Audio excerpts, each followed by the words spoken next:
Tackle Junkies, what's going on, everyone? Really appreciate you guys and gals for clicking on the video. We are back with episode 2. I'm sure you guys can tell by the title, but we're calling it RIGS for BIGS. And I don't believe, I could be wrong, but I don't believe anybody mentioned that in the comments as far as a suggestion for the, for the title for these. But I just one day just thinking, like, you know what? That's a great name for it. If you guys didn't see the first video, you might be a little lost. But I've now partnered with Monster Bass, and the type of video that I'm making for them every month, basically I'm going over the baits, but more importantly, I'm going over really how to rig the baits and the gear that I would use for the baits, right? So we're calling it RIGS for BIGS. But again, I thought it was very fitting because Rick was trying to put together a solid box for you guys. You guys can go out and catch your PB. So I thought, like I said, it was very fitting to have, the title RIGS for BIGS. Kind of while we're on the subject, something else I wanted to mention, guys. This just didn't happen like overnight. To be honest with you guys, me and Rick have been talking about this for probably going on 4 years now. So this has been a long time in the making. But I am super pumped to be on this team. And I'm going to link a video down below of Rick talking about this month's box. And from that video, you guys can really tell that Rick cares about his product. He cares about his box. And he cares about what he puts in this box. He wants you to enjoy your box. He's not just, selecting some random baits and putting them in there and whatever, you know what I'm saying? He's actually putting some thought into this, and he's excited about it. And that's something that I really like about him and this company, is they love what they're doing, and they're excited to see you excited with what you get. So anyways, let's go ahead and hop into it. We'll go over the baits real fast, and then we'll go over the gear. Now, something I want to mention about this box, and if you guys watch that video that I linked down below, he explains it probably much better than I'm going to. But this box is not what it was supposed to be this month. I do believe there's supposed to be some Yamamoto baits in here. But I believe what happened is like a trailer, like a load, like a trailer load full of baits, I believe is lost or something like that, so they didn't arrive. So he just kind of made do, I think, with what he had. Of course, you got some of the baits in there that were supposed to be in the box, but the others that he had planned didn't show up. And I do believe, too, for the Platinum box, I believe it was supposed to go back to bags. And I do believe maybe the bags arrived, but maybe the shipping bags for those bags didn't arrive. So I think, again, it's boxes this month. But you're better off just watching that video down below. So you kind of know what's going on, because some of the baits that I have, you may or may not have. Of course, it depends where you're located at. But he explains it, like I said, much better in that video. But let's go ahead and hop into it. So this bait here, there's a few different variations of this bait. This bait is supposed to be in this box here.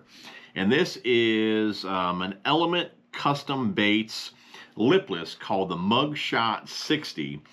And I'm not sure everyone is getting this particular bait. I believe Rick wanted it to go down that way, but these are all hand painted. And when Rick told the guy how many he needed, it couldn't be done. So I do believe most of us are getting this bait. Possibly all of us, but I don't believe everyone is getting it. So, but anyways, it's a lipless crankbait, and I do believe there's sections on this bait that kind of glow in the dark, which is pretty cool as well. But Mugshot 60 millimeters.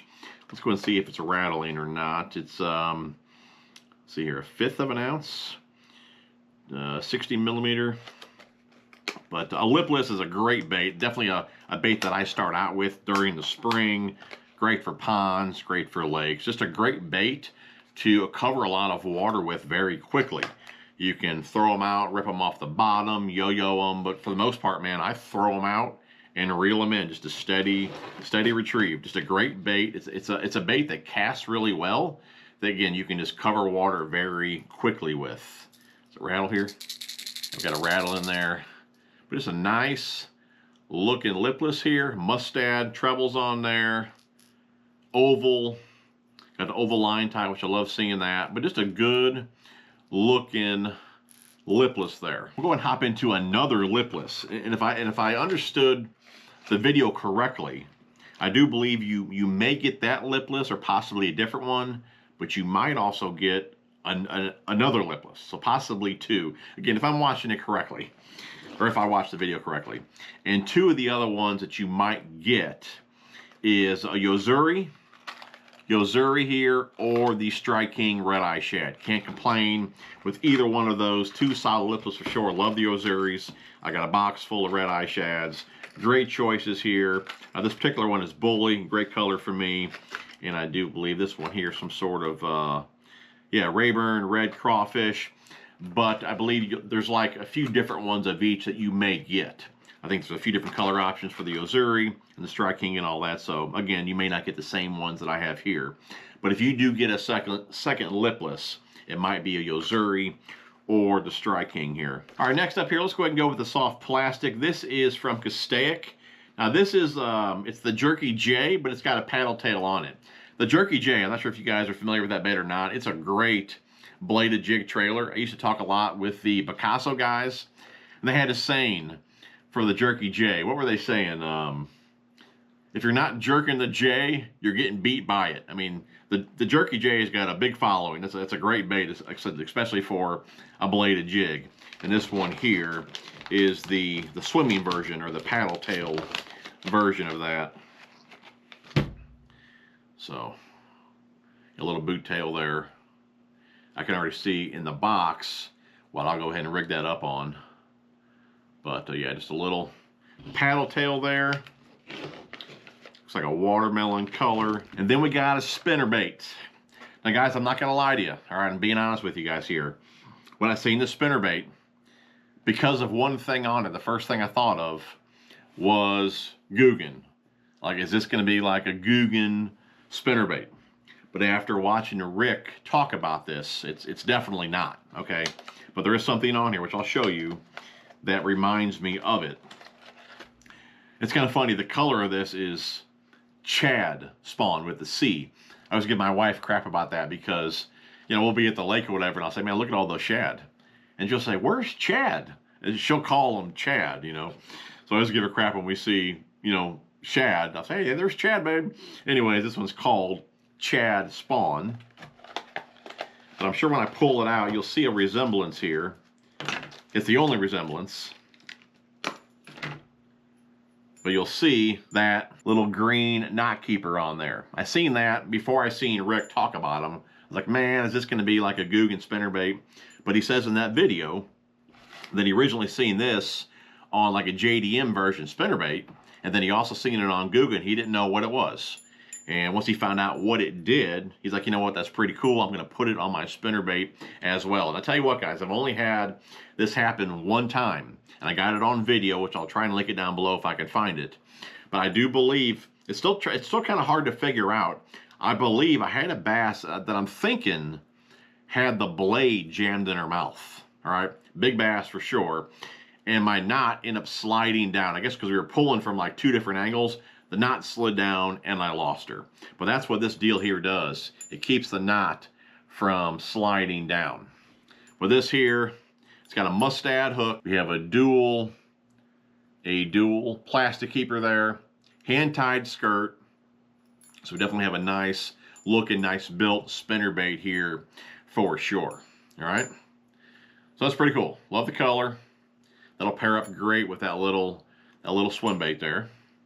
All right, spinnerbait, man, great bait here. Again, cover water. This is another bait that I start out with, usually like a lipless, a spinnerbait, a bladed jig, a jerk bait. Those are all kind of like my go-to. So this one here will definitely get used. Like I said, just a great bait early spring to get out, cover water with, and find some fish. You know, just a great bait just to chuck and wind, either around docks, laydowns, wherever. Spinnerbaits are great pond baits, again, just to throw out, reel in, cover some water, and find some active fish. And then last up, guys, we have a soft plastic, we have a hook, we have a little weight stop, and we have some weights. You have the full setup here for a Texas rig. Now here's another thing that I was kind of impressed about when Rick was talking about it on his video. This bait here, and you guys should know by now, they do have their own line of baits, just one line of baits. They're not coming out with all these different things. They have one line of baits. But again, they're not just, you know, slapping their name on the package and trying to sell it. They're actually trying to improve these baits, and that's kind of what I liked about what I heard. And two, I mean, that's another reason that I'm here. You know, I don't know if I'm actually going to get to design some baits, but I'm kind of here to, like, you know, use these baits. And if I find some issues with them, kind of tell him how we can improve those baits. And I want you guys to leave comments down below as well on ways that we can improve some baits. That would be great. But this one here, I don't know the name of it, but it's a stick bait. So you can wacky rig it, you can Texas rig it. But apparently he sent this bait out before. And there's a little like QR code on the packaging here, and he asked for some feedback from you guys. So I think he took that feedback and kind of redid the formula for this bait here. But I believe what he wants again is for you guys to give him more feedback on this bait. And if enough of us don't like the bait, then he's not even going to buy the mold. So again, I was pretty impressed with that. He's not just going to get the mold and just give you guys the baits, no matter if you like them or not. He's asking for feedback. If enough of us like the bait, he's going to get the mold, and this will be one of his baits. If enough of us don't like the bait, then I'm assuming he's not going to get it, and we'll move on to something else. So again, I really like that he's wanting our feedback on the baits to improve the baits, making the best that we can. So pretty cool deal there. But anyways, here's the bait here. Just a stick bait, Texas rig, wacky rig. Be great, again, great for ponds. Wacky rigs are awesome over there at ponds. Great around docks and things like that at the bigger lakes. But just a great little bait. Early spring, wacky rig, Texas rig, Nico rig, shaky head, you know, things like that. All right, time for the rigging and the gear. And guys, that's really one cool thing about this video. If you got the box, great. You'll know how to rig up your baits and what gear you can use. But if you don't have the box, I'm sure eventually you'll get a lipless or a spinnerbait or a Texas rig, or whatever the case may be. Eventually you'll accumulate or buy, you know, all those lures, and now you'll know how to rig them up and what gear you could use. So that's definitely pretty cool.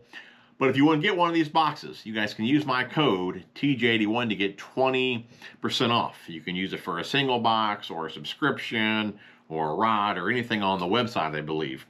Now, a handful of you guys wanted to get a subscription last time, and it was knocking out my code. And I do believe he's got some sort of deal on there, like you get a rod or a reel with like a 6-month subscription or like a year. But you can't do both codes. So if you don't want the rod or reel, you can knock that out and put mine in to get 20% off. Okay? But you just can't do both. So anyways, guys, let's go ahead and hop into the gear. We'll go ahead and go with the lipless here. Obviously, with the lipless, you just need to tie it on. So the gear used for the lipless, and we went over a cranking rod in the last video, but that's what you would want for a lipless crankbait or really any treble hook type lure. Okay, this one here is the Akuma Guide Select. It's a 7-footer. It's a medium power, and it's got a moderate mod fast action to it. So it's got a nice soft tip, and what that does, it just allows you to fight the fish better. It keeps the fish pinned, and those little treble hooks don't tear out as easy. So with a treble hook lure, you want a nice soft action, okay? And really, when you're rigging or tossing any bait, one thing you want to look at on the rod there are the weight specs. And I got videos on this. I'll link that down below. Definitely check it out. But you at least want to meet the minimum weight rating on the rod. And you don't want to go over the max weight rating, okay? So I believe these are probably 1/2 ounce lipless, I'd imagine. The weight rating on this rod is 3/16 to 3/4. So we're good with that weight for this rod. But yeah, you just want some sort of a cranking rod. I like a 7-footer. I like a bit shorter rod because I'm more accurate with them. I like the more target fish with my crankbaits, lipless, you know, square bills, things like that. So again, I like a shorter rod, so I'm more accurate. Again, 7-footer here, medium power. It's got more of a moderate action to it. As far as a reel goes, for all of my moving type baits, I like a 6-speed reel. This one here is the Tatula 100. I do believe it's a 6.3, I believe. Yeah, 6.3 Tatula 100. And for the most part, for all of my moving baits, I'm going to run anywhere from like 12 to 15-pound test. I love the Seaguar and VIGS for my moving baits. I'm running 15-pound on this one right here at the moment. But yeah, anywhere from 12 to 15-pound. 15 being probably the norm for the most part. Okay? So that is the Lipless for the spinnerbait. Now really for these next two, if you want to keep it easy, you can go to like a 7-foot to like a 7.3 medium heavy fast, okay? Really that power in action, medium heavy fast, that's probably the most versatile power in action that you can get. You can throw Texas rigs on there, flukes, Senkos, spinnerbaits, swim baits, jigs, I mean, bladed jigs, you name it. That rod is extremely versatile. Medium, heavy, fast. Again, the length can vary depending on your needs or what you like. I usually like I said, a shorter rod. This one here is a 7.3. I usually like a bit shorter rod just because I'm more target fishing. I fish pretty stained and muddy water for the most part, so I don't really have much clear water around me. So again, I'm more target fishing with the dirty water, looking for stumps and laydowns and things like that. So I'm more accurate with a shorter rod, but it's all personal preference. But again, that medium heavy fast action rod is extremely versatile. If you want to get a bit more technical for the spinnerbait rod, I like a bit shorter rod compared to my Texas rig rod just because of how and where I like to fish them. Again, I'm fishing in stained and muddy water. I like to get in tight areas, do a little roll cast and things like that. A shorter rod just allows me to do that much easier. I like anywhere from like a 6.8 to a 6.10. This one here is a medium heavy with a moderate fast action to it. This is the Akuma Serrano combo here. Great little combo, but like I said, medium heavy, mod fast, 6.10 here. Again, it just allows me to get in those tight spaces. Again, that moderate fast action, it's like we said before, it just allows the fish to get the bait. It kind of acts like a delay, helps you fight the fish. And that softer action rod kind of makes you a bit more accurate as well. At least it does, you know, for me. I prefer that softer action for accuracy over a faster action rod. For the reel, again, I'm a 6-speed guy. I love a 6-speed. A lot of guys these days, they like the fast reels. 7-speed, 8-speed, and there's nothing wrong with that. There is a time and a place for a fast reel like that, but for me, I prefer the power of a 6-speed reel. You know, when you start going real fast, you lose the power and you have to use the rod more to get them out of cover or get them coming to you, where with a 6-speed reel, you can just use the reel and just winch on them. So I prefer the power of a 6-speed. I can always speed it up or slow it down. 6-speed is where I'm really comfortable at. I feel it's just a happy medium and a real versatile gear ratio. This one in particular is a 6.5, but anywhere in that 6 range, 6.3, 6.6, 6.8, they're all kind of, you know, pretty close. It's pretty good speed anywhere in that 6 range. As far as line goes, again, I like 15-pound for the most part. I like Seaguar and VIGS. 15-pound is what I'm using for majority of my moving baits.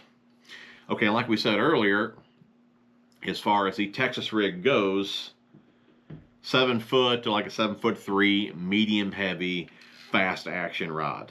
But again, if you only wanted to use just a rod or two, it really, you know, if you had, because it really, I don't want to like go down a rabbit hole here, but it really depends on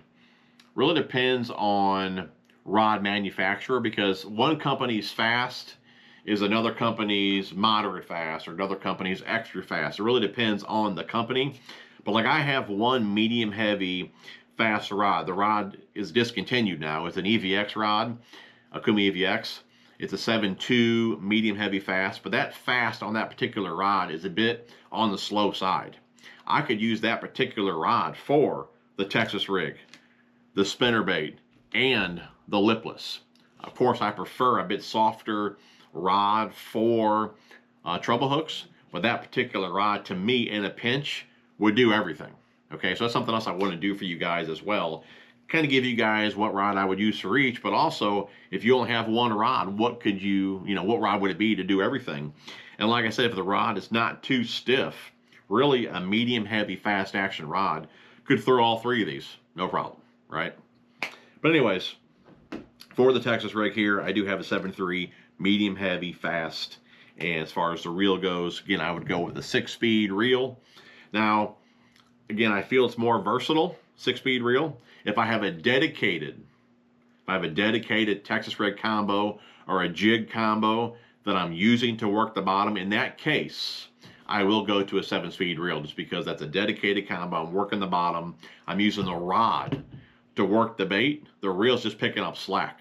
If I want my combo to be more versatile, I definitely go with the 6-speed just because then I can throw spinnerbaits on it or do whatever and I'm not reeling too fast and I got that power of the 6-speed. But again, if I do have a dedicated combo for working the bottom, Texas rig, jigs, whatever, then I will go to that 7-speed reel. For the most part, again, I'm running 15-pound Seagar in VizX. And the line will change as, you know, the cover changes and the size hooks you use change and things like that. But for the most part, 15-pound test is a go-to for sure. As far as the spinnerbait goes, I'm going to use this swim bait here as a trailer. Now keep in mind, majority of the time I do not use a trailer on my swim baits. I only do when I want a bit of lift. Okay, if I don't want any extra lift, I don't add a trailer. The plastic will give you some lift there. Now, when do I really add the trailer? Probably if I want like some extra thump. If I'm using a spinnerbait and I want a big blade on there, well, to have a big blade, you got to have a heavier head to kind of balance it out. But I'm fishing shallow water, and let's say I want to creep it pretty slow. In that situation, you know, I'm going to put on a swim bait because I want a bit of lift because I'm reeling it slow and I'm in shallow water and I don't want that spinnerbait kind of dredging the bottom. So in certain situations when I want the lift, I will add a trailer, or if I'm just looking for some extra bulk too. So line her up. It'll come out a 1/4 inch or so in front of that fin. So thread it in there. Keep it nice and straight.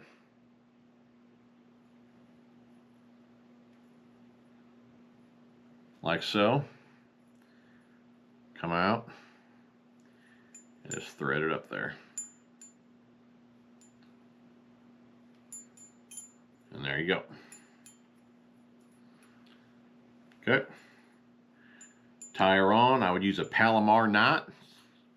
I got a video on that knot as well, which I will link down below. Guys, that's a good looking spinnerbait combo right there. Love the gold blades. Now for the Texas rig, let's go ahead and get some line here.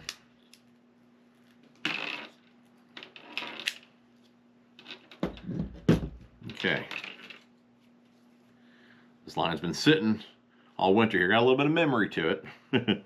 Get your bobber stop. And you'll see above the stop there, there's a little ring. All right, little loop. Run your line through the loop, grab the stop there, and pull it off. So it's now on your line.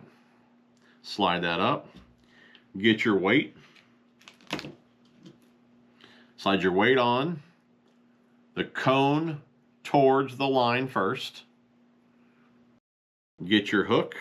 I'm going to tie a Palomar knot. Again, I got videos on this. Go in the eye one way, back through the eye.